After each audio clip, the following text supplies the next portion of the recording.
Hello students, welcome back to my YouTube channel. Student, आज हम जो आपका सब्जेक्ट है बिजनेस लॉ, उसमें हम पढ़ेंगे ट्रांसफ़र ऑफ नेगोशिएबल इंस्ट्रूमेंट्स और negotiation. One of the essential characteristics होती है नेगोशिएबल इंस्ट्रूमेंट की कि ये फ्रीली ट्रांसफरेबल हो जाते हैं from one person to another. ये ट्रांसफ़र टेक प्लेस लेता है या तो ये बाय असाइनमेंट के थ्रू ट्रांसफ़र हो जाते हैं या फिर बाय नेगोशिएशन के थ्रू। ठीक है, तो one of the essential characteristic of negotiable instrument is that it is freely transferable from one person to another. This transfer may take place either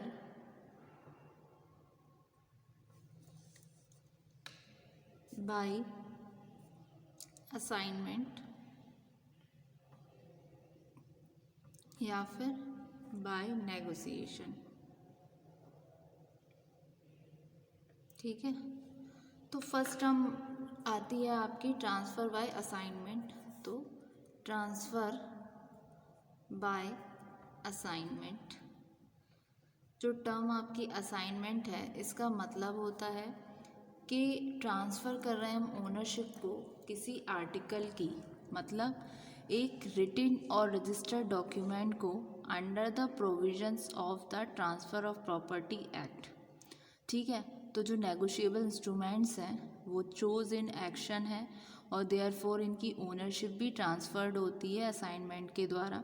जो असाइनी होता है उसको सारे राइट्स मिलते हैं होल्डर के, but not of a holder in due course. वो क्या होता है, आपका होल्डर होता है लेकिन होल्डर इन ड्यू कोर्स नहीं होता। दूसरे शब्दों में जो असाइनी है वो केवल एक्वायर करेगा राइट्स को असाइनर के। जैसे कि एग्जाम्पल के लिए कोई एम है, एग्जीक्यूट कर रहा है प्रॉमिसरी नोट को 1000 के लिए in favour of are.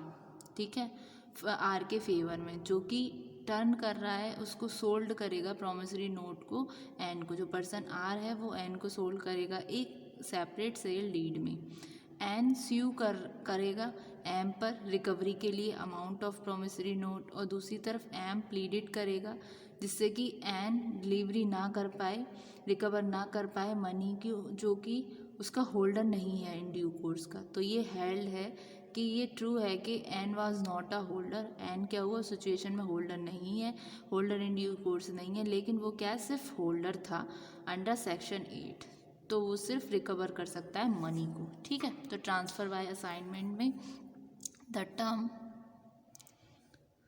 Assignment means transfer of ownership of an article by means of a written and registered document under the provisions of the Transfer of Property Act. Negotiable instruments are chosen in action and therefore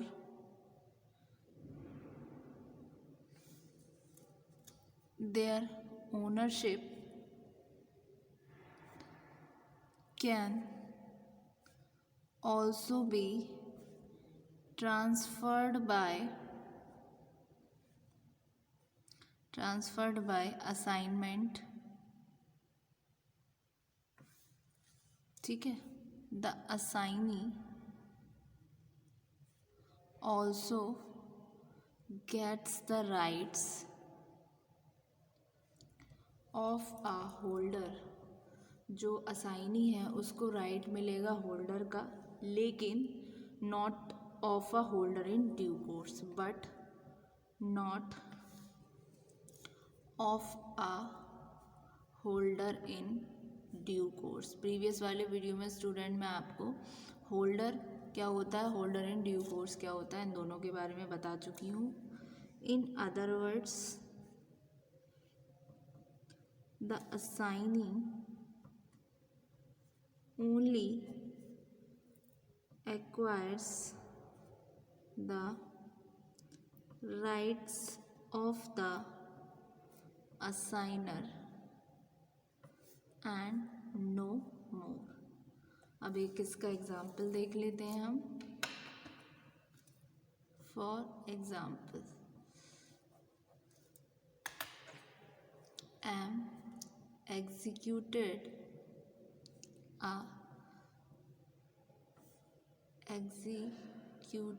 a promissory note for rupees 1000 in favor of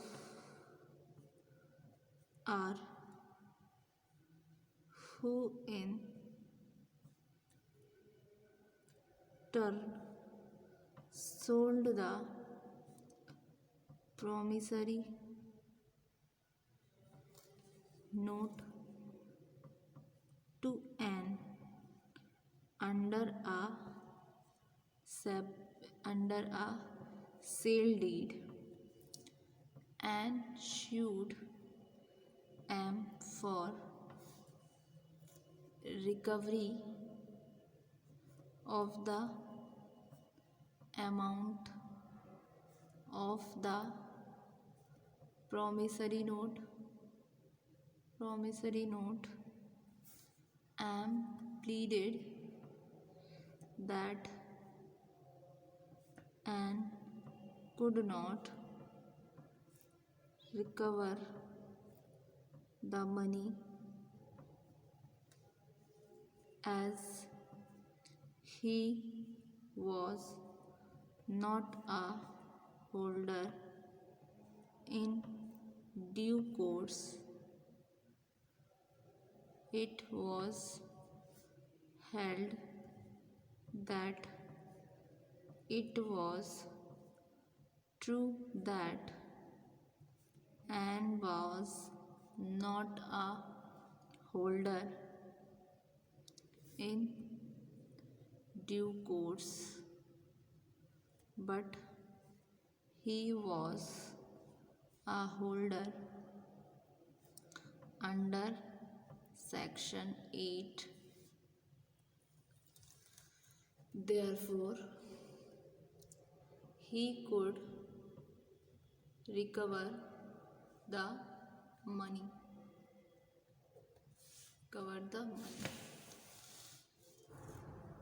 transfer of negotiable instrument और negotiation में क्या है, ये one of the essential characteristic होती है negotiable instrument की, कि ये फ्रीली ट्रांसफरेबल हो जाती हैं from one person to another person. ये ट्रांसफ़र एक टेक प्लेस ले सकता है जब ये दो तरीके से हो, या तो वो असाइनमेंट के द्वारा हो या फिर आपके नेगोशिएशन के द्वारा हो। आज के वीडियो में हम पढ़ रहे हैं बाय असाइनमेंट के द्वारा। तो ट्रांसफ़र बाय असाइनमेंट में क्या है, जो टर्म होती है असाइनमेंट, उसका मतलब होता है ट्रांसफ़र कर रहे हैं हम ओनरशिप को, ओनरशिप की एक आर्टिकल की, जो कि एक रिटन है और रजिस्टर्ड डॉक्यूमेंट है under the provisions of the transfer of property act. ठीक, तो नेगोशिएबल इंस्ट्रूमेंट जो है वो आर चोजन एक्शन है, और देयरफॉर ये इनकी ओनरशिप जो है वो ट्रांसफर्ड हो रही है असाइनमेंट के द्वारा, जिसमें असाइनी को सारे राइट्स मिलते हैं एक होल्डर के, लेकिन उसको राइट्स क्या नहीं मिलते, होल्डर इन ड्यू कोर्स की। दूसरे शब्दों में जो असाइनी है वो केवल अक्वायर करेगा राइट्स को असाइनर के, और उससे ज़्यादा किसी को नहीं। तो एक केस हुआ था, एक एग्जाम्पल आया जिसमें कोई पर्सन एम है जो एग्जीक्यूट कर रहा है प्रोमिसरी नोट को 1000 रुपये में इन फेवर ऑफ आर, ठीक है। Who is turn sold the promissory note to N, यानी कि वो क्या सोल्ड करेगा, उस प्रोमिसरी नोट को सोल्ड करेगा एन को अंडर अ सेल डीड, एक उन लोगों के बीच सेल का एक डीड हुआ उसके अंडर, ठीक है। तो सिचुएशन में एन स्यू कर रहा है एम को रिकवरी के लिए अमाउंट जो कि उसने पे की है प्रोमिसरी नोट की, लेकिन एम प्लीडेड करेगा एन को कि वो रिकवर नहीं कर सकता मनी को, क्योंकि वो क्या है, वो होल्डर इन ड्यू कोर्स नहीं है, वो क्या था, सिर्फ होल्डर था। तो ये हेल्ड किया गया कि ये सही था कि N was not a holder in due course, ठीक है। वो क्या था, सिर्फ होल्डर था, but he was a holder, जो कि डिस्कस था, मेंशन है अंडर सेक्शन 8 में। तो वो सिर्फ रिकवर कर सकेगा, रिकवर द मनी, ठीक है।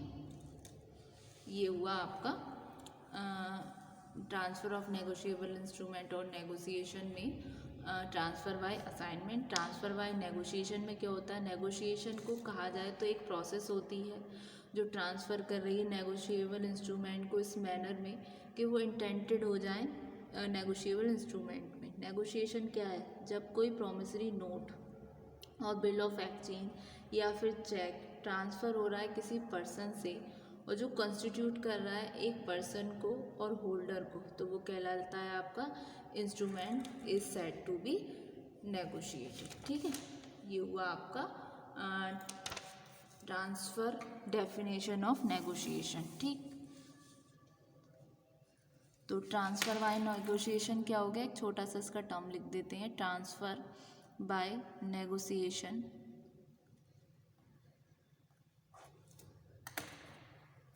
negotiation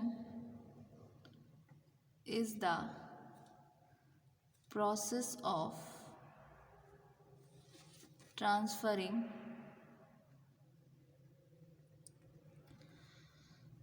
a negotiable instrument in the manner intended in a negotiable instrument। को गो थ्रू कर दें स्टूडेंट।